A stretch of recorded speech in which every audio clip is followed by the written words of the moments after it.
Assalamualaikum warahmatullahi wabarakatuh.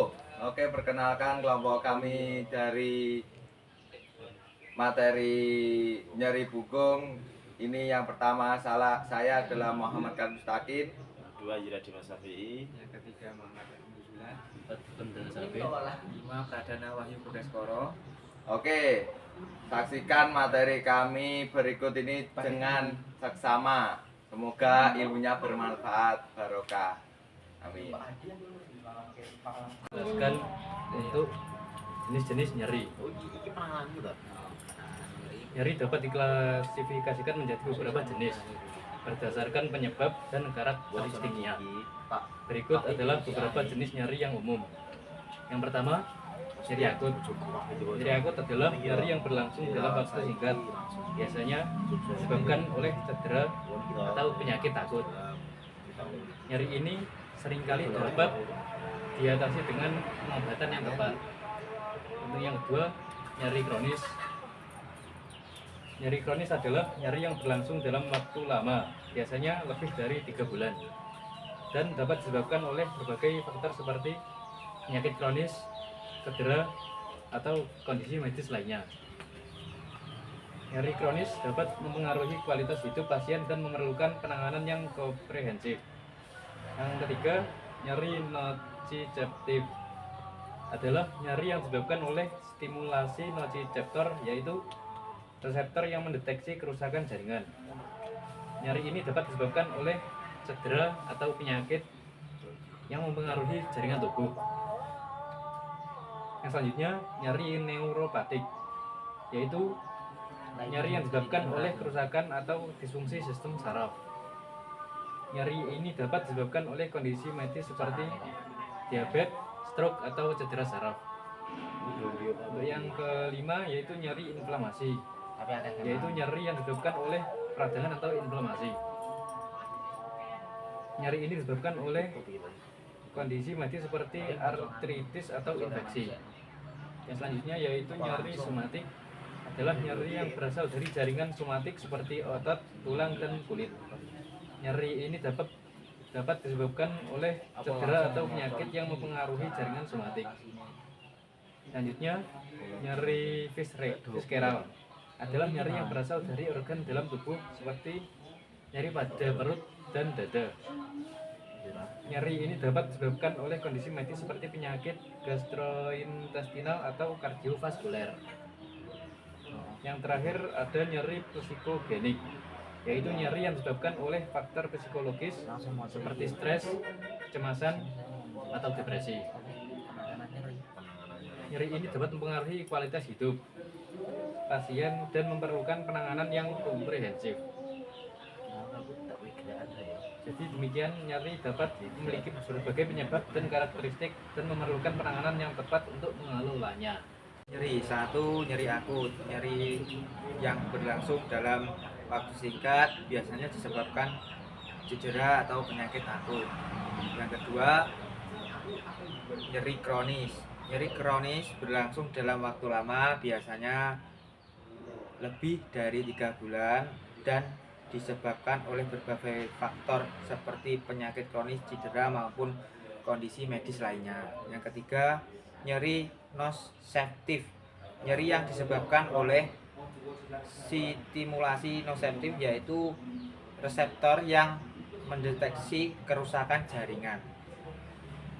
Yang keempat, nyeri neuropatik. Nyeri yang disebabkan oleh kerusakan atau fungsi sistem saraf. Yang kelima, nyeri inflamasi. Nyeri yang disebabkan oleh peradangan atau inflamasi. Yang keenam, nyeri somatik. Nyeri yang berasal dari jaringan somatik seperti otot, tulang, dan kulit. Yang ketujuh, nyeri visceral. Nyeri yang berasal dari organ dalam tubuh seperti nyeri pada perut atau dada. Yang kedelapan, nyeri psikogenik. Nyeri yang disebabkan oleh faktor psikologis seperti stres, kecemasan, dan atau depresi. dengan pengobatan. Yang pertama nomor 1 obat-obatan, yaitu obat antiinflamasi non steroid dalam kurun OAIDS. Kemudian opioid dan obat-obatan lainnya dapat digunakan untuk mengurangi nyeri tersebut. Oke, yang nomor 2 adalah terapi fisik. Terapi fisik ini juga dapat membantu mengurangi nyeri dengan meningkatkan mobilitas dan daya tahan otot tersebut. Oke, yang nomor 3 adalah terapi alternatif. Terapi alternatif seperti akupuntur, pijat, dan meditasi yang dapat membantu mengurangi nyeri tersebut. Oke, yang nomor 4 adalah pengobatan kasual. Pengobatan kasual ini bertujuan untuk mengurangi nyeri seperti mengobati penyakit yang mendasarinya. Oke, selanjutnya nomor 5, terapi psikologis. Terapi psikologis ini dapat membantu mengurangi nyeri dengan mengatasi faktor yang mendasarinya. Yang nomor 6, penggunaan alat bantu, yaitu seperti alat bantu tongkat, walker, atau kursi roda. Itu juga dapat membantu mengurangi nyeri dan meningkatkan mobilitas tersebut. Oke. Materi yang akan disampaikan yaitu terkait perawatan pada nyeri punggung. Tentu materi tersebut sangat penting karena apa yang terjadi pada manusia. Yaitu yang pertama, manajemen nyeri. Manajemen nyeri melibatkan mulai berbagai strategi untuk mengurangi nyeri seperti obat-obatan, terapi fisik, dan terapi alternatif. Biasanya terapi alternatif itu dilakukan seperti saat kambuh, gejala, dan lain-lain. Yang kedua, pendidikan pasien. Pendidikan pasien tentang nyeri dan cara melawan dapat membantu meningkatkan kualitas hidup pasien. Jadi dengan adanya pendidikan pasien tersebut, penderita tersebut juga memiliki tujuan kualitas hidup dengan lebih semangat. Yang ketiga, dukungan emosional. Dukungan emosional dari keluarga, teman, dan tenaga kesehatan dapat membantu pasien mengatasi nyeri dan meningkatkan kualitas hidup. Jadi selain pendidikan pasien, dari sini kita akan diberikan dukungan emosional, itu dengan mendukung atau memberi motivasi kepada penderita supaya tidak menyerah dalam hidupnya, dan tentunya untuk meningkatkan kualitas hidup. Yang keempat, penggunaan jurnal nyeri. Jadi di samping dukungan emosional tersebut ada lagi, sebagai penderita harus ada inisiatif, harus ada untuk mencari jurnal nyeri untuk dipelajari dan dilaksanakan dengan sesuai prosedur. Yang berikutnya yaitu terapi kelompok. Terapi kelompok dapat membantu pasien dengan nyeri kronis untuk berbagi pengalaman dan strategi pengolahan nyeri. Jadi selain itu semuanya itu harus ada pangan khusus dan terus rutin secara terapi. Dikarenakan kalau nanti tidak rutin terapi itu biasanya terjadi juga saraf kejepit. Nanti kalau ada saraf kejepit itu harus juga operasi. Jadi harus ada pangan khusus. Jadi semua tadi yang dijelaskan itu harus saling berkesinambungan. Terima kasih. Di sini saya sedikit menjelaskan gimana cara mengatasi nyeri pada bagian punggung, yaitu apabila Anda atau keluarga Anda mengalami nyeri, jadi segeralah menghubungi dokter atau perawat. Jadi untuk mendapatkan penanganan nyeri tersebut yaitu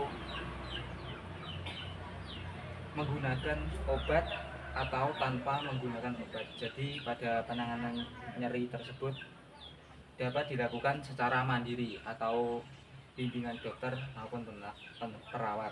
Di antaranya yaitu ada teknik relaksasi nafas dalam, yaitu bertujuan untuk meningkatkan fungsi pada paru-paru dan memelihara pertukaran gas, terus meningkatkan efisiensi batuk, mengurangi stres fisik. Dan teknik ini sangat sederhana tetapi bisa dilakukan dengan baik dengan dapat mengurangi rasa pada nyeri. Nah, caranya itu bisa tarik nafas dalam dari hidung, kemudian mengeluarkannya secara perlahan melalui mulut. Nah, yang kedua yaitu ada distraksi pengalihan selain nyeri, yaitu adalah memfokuskan perhatian diri pada sesuatu selain nyeri. Jadi metode nyeri itu dengan cara mengalihkan perhatian klien pada hal-hal lain, sehingga klien itu akan lupa terhadap nyeri yang dialaminya. Contohnya diantaranya ya menonton TV, membaca buku, terus ada lagi ngobrol dengan keluarga-keluarga lain. Nah, yang ketiga yaitu ada aromaterapi. Nah, pada aromaterapi pada nyeri tersebut dijelaskan yaitu terapi adalah menggunakan wewangian alamiah yang menggunakan unsur-unsur dengan pendekatan sistem keseimbangan alam. Terapi dengan wewangian membuat efek rileks, menghilangkan stres, dan membuat pikiran menjadi tenang. Terus yang keempat yaitu ada hipnoterapi. Nah, hipnoterapi ini pada penanganan nyeri dijelaskan yaitu adalah terapi dengan menggunakan hipnosis. Jadi pada terapi penanganan nyeri ini bisa diterapi terlebih dahulu membuat Anda masuk dalam kondisi dengan relaksasi. Nah, yang kelima yaitu ada teknik imajinasi terbimbing, yaitu membayangkan sesuatu yang menarik dan menyenangkan seperti pengalaman hidup yang indah, membayangkan berwisata dan lain-lain. Nah, yang terakhir pada penanganan nyeri ini ada teknik rangsangan dan pijatan. Nah, teknik rangsangan ini yaitu berupa kompres air, terus ada pembuluh darah yang mengalir ke area nyeri sehingga rasa nyeri itu dapat berkurang. Pada nyeri ini harus ditangani atau segera diinformasikan kepada dokter maupun perawat untuk segera mendapatkan penanganan pada nyeri tersebut. Oke, terima kasih telah menyaksikan video dari kami. Semoga bermanfaat. Terima kasih yang banyak. Jangan lupa subscribe. Oke.